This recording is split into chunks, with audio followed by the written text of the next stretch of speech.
facts and figures about the correlates of happiness, the relationship of happiness to well-being, to social connectedness are all fascinating and can be useful information in themselves. But what can we actually do to make ourselves more resilient? What can we do to help us live more flourishing, more connecting lives?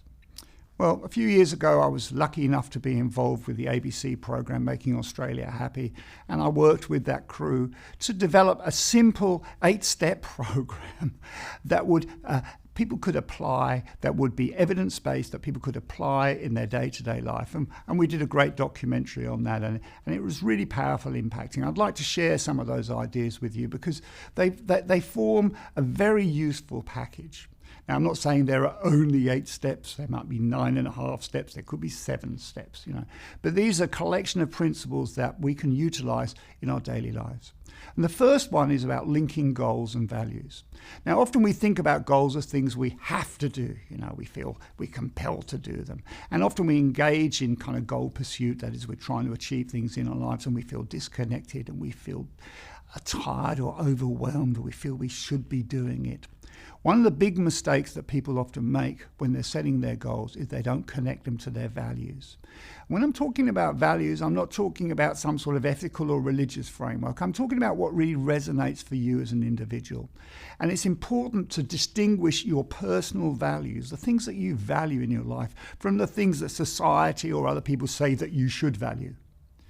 So when you can link your personal values to your goals, you feel much more energized, One of the simple but useful benchmark is when you're talking about the things you want to achieve, do you feel excited? Do you feel stimulated? Do you start to kind of have what we call pathways thinking, which is almost an intuitive thoughts about how you could get there, the things that you could do? It's almost like you visualize yourself. So that's a useful benchmark for knowing that when your personal values are aligned with the goals, a feeling of positivity, excitement. That's not to say that you might not feel quite anxious about getting them, or even quite, it's quite a scary thing to do, but there is that generation of that energy. So spend some time thinking about what it is you want to achieve and thinking about how that aligns with the personal values, the things that you really want to achieve, the things that make you feel complete as a person. Some of the simple techniques that we can use along that road, because striving for any goal is a journey that's fraught with difficulty. If it wasn't difficult at some points, then probably not worth doing. So how do we kind of ease the road for that? Well, one of the things that we can do is we can do things for other people. There's great research out there to show that doing random acts of kindness, that is helping other people, not even without them knowing, is a very useful way of placing our attention on things apart from ourselves. And here's a great little example. As you're driving through the city traffic and people are cutting in front of you and you're in a rush home, take a moment. When someone's trying to get in, let them get in front of you. And here's the test. It only counts as an act of kindness if you don't expect a thank you. So doing those random acts of kindness is a very powerful way to kind of feel a bit more connected to the world and other people. The third thing I'd like to think about is mindfulness, mindful living. Now, often when we talk about mindfulness, we have a mental image of meditation, of sitting there, and that's an important part of mindful practice. But that doesn't mean that you have to sit and meditate in order to engage in mindful living. Mindfulness is about being present in the here and now.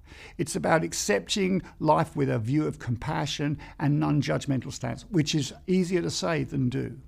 So here are some tips that we can engage with mindfulness. As we go about our everyday life, instead of having our head all over the place, thinking about what we need to do next, every so often just bring your attention back to now. Bring your attention back to your breathing. Feel yourself settle into your body. Just allow yourself to be present for a few moments. There is fantastic research to talk about the benefits of mindfulness. The fourth area that we need to focus on, and we tend not to do this enough in our society, is focusing on strengths and the solutions. So many of us spend a lot of time beating ourselves up. We have the negative voice in our head. Oh, you shouldn't be doing this. You should be better than this. We focus on problems and what might go wrong. So focusing instead on identifying your personal strengths and taking a purposeful solution focus, thinking about how you can get to where you want to get to, is actually a lot more helpful than listening to the negative self-talk and focusing on the problem analysis and things that might go wrong. One of the ways that we can pick ourselves up when we do start to feel overwhelmed is to engage in gratitude exercises. Now, again, this sounds like one of those platitudes that comes out of some phony self-help group, but actually there's great research by Bob Cummings and others that shows that actually taking time to express gratitude, taking the time to savor the moment and appreciate what we have, really helps boost our well-being. It allows us to appreciate what really matters in our lives. It allows us in a way to stand back from the fortitudes of the self-flagellation that many of us engage in and just appreciate what is. So that's great stuff we can do for ourselves, but what about for other people? You rarely find a human being on the planet that doesn't have resentments, that doesn't feel angry towards other people, that doesn't feel hard done by in some respect, that doesn't hold or harbour a grudge.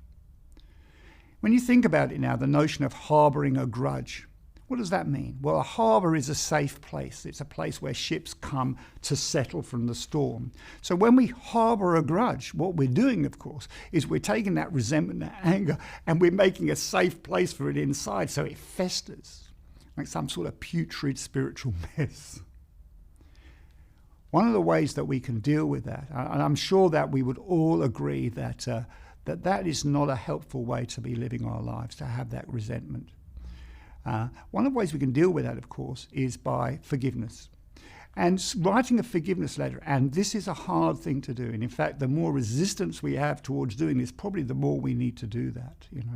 When we have resentment towards a person, an institution, a group of people, whatever it is, take some time to sit down and write out a letter that you forgive them. That you can see things from their point of view. Now, that's very hard to do, very hard to do. You don't have to post the letter, but somehow expressing that forgiveness actually externalizes it again. And much of the things we're doing in these positive psychology exercises is taking the difficult things that we sort of deal with inside of ourselves, taking them outside of ourselves so that we can see them in balance. And in that way, we get better perspective, and that frees us, enables us to move forward. But it's very hard to move forward on your own. One of the great findings in positive psychology is the notion of social networks and the connectedness. Being resilient, being happy, being able to engage and support ourselves and other people is really dependent on social networks. So if we live in a world where there's limited social networks, I would encourage you to see how you can expand them. Now, this doesn't mean walking up to everyone in the street saying, "Hey, how are you going? Can I be part of your social network?" It may mean enriching the connections with people that you do have.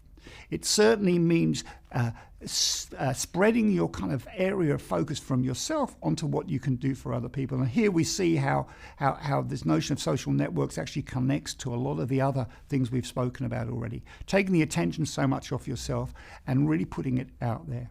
There's fantastic research to show that happiness and well-being spread through social networks, just as diseases and viruses spread through human networks. So tapping in to people that you know have the kind of attitude that you want to have in life is important, connecting with those people. Spreading the social networks, joining groups that you have similar interests, really important. And I guess all of this requires us to do the last thing, which is really spending time in reflection and reviewing what we're doing. One of the main derailers that we can have when we're trying to improve our well-being is this sort of narrow focus. I must feel better, and we just kind of pursue this almost single-mindedly. What we need to do every so often is to stop and reflect, review where we are, take a little bit of an inventory of ourselves, as it were. What are my values? How have they changed? What am I doing? What's working for me? What's not? All simple stuff, and in many ways, as much of this sounds like platitudes, it's actually very powerful stuff. And in that way, we can kind of really renew ourselves and refocus. So those are those simple kind of 8 steps, all of which have got great grounding in empirical research. And we've tried to put those in a very simple kind of package. But let's have a couple of words of caution here.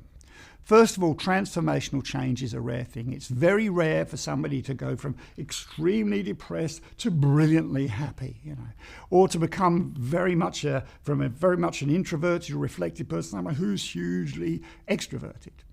Change takes work and repetition, We need to be satisfied with small steps and incremental change. So I would encourage people to be focused. Yes, it's useful to have that big goal, but focus on the small steps. Instead of going from a 4 out of 10 to a 10 out of 10 in one leap, go from a 4 to a 5, and then from a 5 to a 6, Be satisfied with small steps, because actually that's the only change that we can make, really. Take time to review and reflect on what you've done, and enjoy and learn. Don't give yourself a hard time.